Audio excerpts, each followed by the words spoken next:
guys, welcome back to some more Infinite Magic Raid. So in today's video, we're going to be talking about some energy and some ways to really conserve, or really what makes the most benefit when it comes to your energy consumption.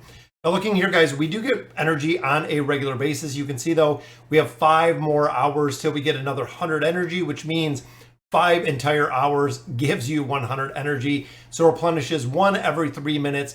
Now there are some things within this game that cost an incredible amount of energy, and also some that really do not cost very much at all. Number one, when it comes to your energy, guys, you need to focus on the world map. This is going to be the biggest return for your energy, just based on progression, based on the loot that you're getting down here on the bottom. Also, ultimately, you do want to pick up this hero, Catherine. She is one of the best heroes within this game, guys. If you look at the lineup, we got Margarito, we got Space. Here we have Catherine. They are some of the strongest heroes that we see within Infinite Magic Raid, which is the reason why you want to focus on the campaign, and you also want to build them up. Now, in addition, in the campaign, you can see, guys, it does get pretty expensive as you continue through here, but this is going to be the place where you pick up your gear, farming some of these stages going through here, because it really has two folds with the energy consumption. Number one, you're getting gear that is going to drop out of here every single time.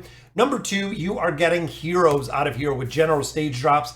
Can get random 1 to 3 star heroes, which is the reason why farming the campaign is, again, one of the best energy return variances that you're going to get. In addition, guys, hero EXP makes a big part, especially early game, guys. As you're continuing to progress through here and make levels, it is going to open up different parts of this game. So again, number one focus using energy is within the campaign itself. Now, some of the other areas, guys, that again, you have kind of a bigger energy sink. Looking at events, Double Dragon Drop Cliff, this is one of the biggest events you want to be farming, guys, but you only want to farm the event. You can see here, remaining double output attempts, 0 of 10. I farmed this 10 times. I got 10 eggs in total. So with the double, it gives me 20 eggs. That is where you want to stop. Early game, mid game, that is where you want to stop, guys, with this Dragon Cliff, is you want to stop farming short of the event, especially if you are free to play, because again, these are very expensive to get through here.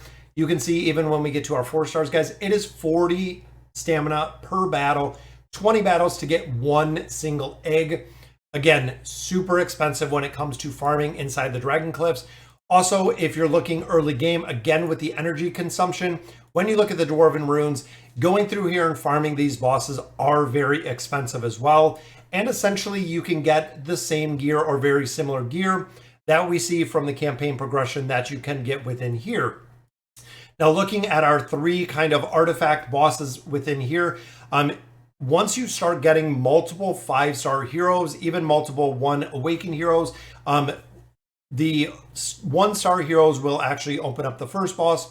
3-star awakened heroes will open up the second boss, and then 5-star awakened heroes will open up the third boss. Chances of, even where I'm at after a month of play, I have 1 5-star hero, which means farming something of this nature is not going to make sense at all, short of picking up these first eggs for the first win. And I actually went through and I picked up the scrolls for the first win, getting all the way to stage 2. So what I did in the best, again, method to utilize your stamina, push as far as you can. Once you lose, or once you cannot beat, like stage 13, for example, I cannot finish this stage. Tried it once or twice, burning through some of my stamina. Ultimately, I am going to leave this because I don't have enough 3-star awakened heroes at this point. I only have 2. So me to farm these drops, there's really little to no reason at this point of the game, because I don't have enough heroes to effectively farm this. And as you progress, getting further heroes, getting stronger heroes, you can see, guys, the 4-star, 5 stars, 4-star, 6 stars, ultimately getting down here to 5-star, 6 stars. This is when you should be looking at farming these places, is when you can make very solid progression in here, because you have enough heroes to make the progression is the big reason, guys. Even early, you figure 3 to 5 stars in here, guys. It is, again, a lot of stamina you're going to be putting in here for a very variable minimal return that you're going to get out of farming these bosses. Now, with the events, when the events for these bosses are up, Grulin just finished there's not really much of a reason, guys. It is super expensive. I went through and I farmed it. I wanted to get to the point, and I did. As you can see, guys, I'm actually way down the list for getting this, but I farmed it to the point ranking where I wanted to get to my shard. So I got one mythic hero shard out of here. It was at 3,200 points. It is where I wanted to. Again, early game, guys, using your stamina, this is not going to be worth it. It took a absolute and mind-blowing amount of stamina to get through here, because I'm not farming any of the, or not farming many of, you know, the 4-star, 5-star, 6-star legendary loot. I am not far enough, which means this event, guys, should have definitely been a pass as a free-to-play player. Again, I wanted to pick up that one mythic shard just to continue making progression. Even starting soon, guys, make sure you're utilizing stuff when the events come up to maximize the stamina that you're getting. Now, there are a lot of points of this game that do not utilize stamina, and that is another part, the second part of this video that I want to talk about, guys. When you look at the arena, we have arena tickets. We have both the classic and the advanced arena. As you can see, guys, they are independent, meaning they do not use your stamina, but they use their own tickets. Even looking within the dungeon, guys, again, there are a lot of parts that use their own stamina, or their own version of stamina, that you can see right here in the top. Guild bosses, of course, are utilizing the guild boss stamina. So if you're looking at farming or doing damage to guild bosses, it is independent of your stamina. The Tower of Mark, of course, uses the keys to the Tower of Mark to farm the marks out of here. You want to farm all of these as much as possible. But again, you're not using your stamina. Same with the quick stamina. You can see here that this, I wait till it resets every day, guys. Do not spend your diamonds in here. It is not worth it to spend actually your diamonds within there, because it's very expensive. You want to save those diamonds for summons and summons alone. Then, of course, the faction Abyss, as we continue through here and get further, it does have its own currency as well, meaning as you're progressing or as you level up in there, you can make more progression. The Brave Trial, when that's up, same exact thing, guys. It takes these lucky clovers. You want to make sure you're pushing this as much as possible, because this is outside of the stamina that you're getting, meaning that you can make progression in here. You can get loot, you can get tokens, things of that nature.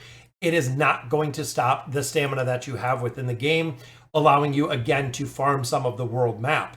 Now, some of the places that you do want to farm, like I said, biggest stamina thing, guys, is the world map. Also, if you're looking for heroes, again, versus going into the Dragon Cliffs, it is going to be the world map, guys. This is the place that you want to farm. Even if I go back a stage, you can actually use the multi-battle in here.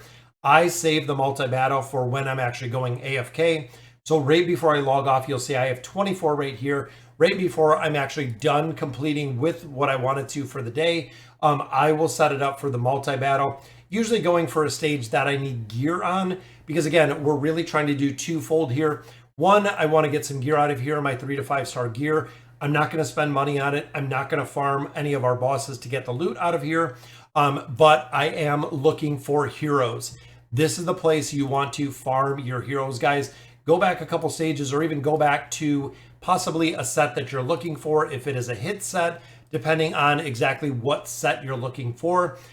You can go back and you can actually farm some of these. What I did is going through here, I went through, as you can see here on Nightmare, I went through Common, almost done with Hard, and then into Nightmare, maximizing the stars that you get. You want 360 of 360. That way you can maximize your stars, and you can actually pick up all of this loot down here. Because as you can see, guys, these are 5-star legendary loot with this mastery set. Even here, guys, I have no chance to get, or we can get the 5 stars, but you cannot get the legendary. You can see right here on the bottom, guys, Epic is the cap for where I am right now. I'm not sure if the next section of this game, of the campaign, as we start getting into Hell, if Hell is going to allow me to farm legendary gear. But as of right now, again, I cannot get legendary gear out of here. There's not even a percentage chance to pick it up out of the campaign. So as much as I want to farm, guys, I am only going to be able to get that epic gear at the absolute best. Sorry, guys, so that'll do it for today's video. Hope it was just a little bit of an insight. Again, over here, guys, these Dwarven Runes, you don't want to be farming these guys for loot. You can see you get a little bit of coins in there. All of these give coins, but ultimately, guys, you're not going to be at the point of farming loot in getting legendary 6-star loot at this point. Incredibly rare, which means, again, you don't want to be farming these even during events. You don't want to be farming these until you start getting down here to the 5 and the 6-star loot. You have a 40% chance, 2% legend chance, and then when you look where I'm at right here, it's kind of crazy because I have a 3% chance and a 2% chance for legend. So again, the possibility to get a piece of loot out of here is going to be super rare. And ultimately, even in the state of an event, the chances to get enough points to actually make a difference within the event, again, are very low based on the stamina consumption. I'm going to go in and I'm going to just farm the world map. I'm going to push like I do every single day, guys. I push as far as I can within here on my stage progression. Once I cannot complete some stage progression, I'll actually go back a couple stages and then auto farm on there. Trying to get some loot. Loot, of course, we can sell to gold. Gold, in turn, we can go to the market. We can buy out heroes, which again is pretty cool. I've been buying heroes out of here like mad, as you can see. We do our free reset, the 5 and the 10 diamonds. So we do 4 total currency store purchases per day. Sorry, guys, like I said, that'll do it for today's video. Let me know in the comments what you guys think. And as always, thank you guys for watching.